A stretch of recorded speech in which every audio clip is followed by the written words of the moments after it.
Dans une rue chic, devant un restaurant luxueux, un petit garçon affamé fouille les poubelles. Il est sale, tremblant, mais il sourit en trouvant un croissant à moitié mangé. Il s'apprête à le porter à sa bouche, quand soudain, splash! Une femme en tailleur lui jette son café brûlant au visage. « Tu oses manger dans mes poubelles? Dégage, sale rat !» Elle est riche, élégante, puissante, et ce garçon n'est rien pour elle. Les passants regardent, personne ne bouge. Le petit garçon s'enfuit en pleurant, la joue brûlée, le ventre vide. Ce jour-là, tout aurait pu s'arrêter, mais ce n'était que le début.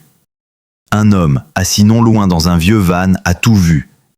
Il court vers l'enfant, le soigne, l'emmène chez lui. Cet homme, c'est Marc, un ancien professeur devenu sans-abri après avoir tout perdu. Il n'a plus rien, sauf un cœur et un cerveau rempli de savoir.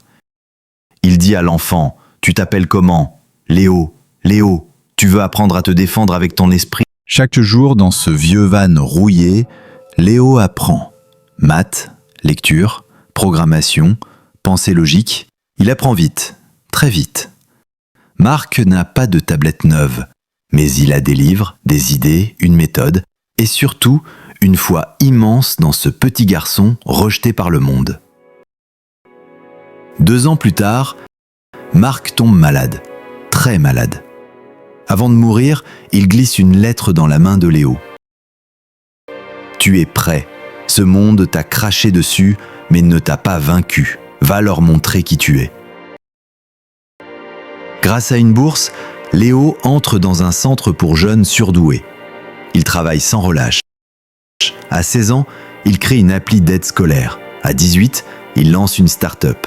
À 20, il devient un entrepreneur millionnaire sans jamais oublier Marc.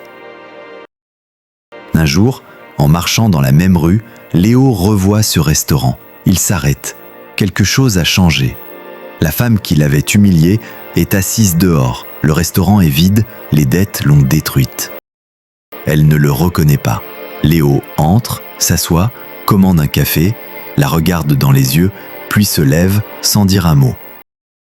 Il laisse une enveloppe sur la table, à l'intérieur un chèque, montant la totalité de ses dettes, et un mot. « Ton café m'a marqué à vie, voici le mien, Léo. » Elle relève la tête, mais Léo est déjà parti.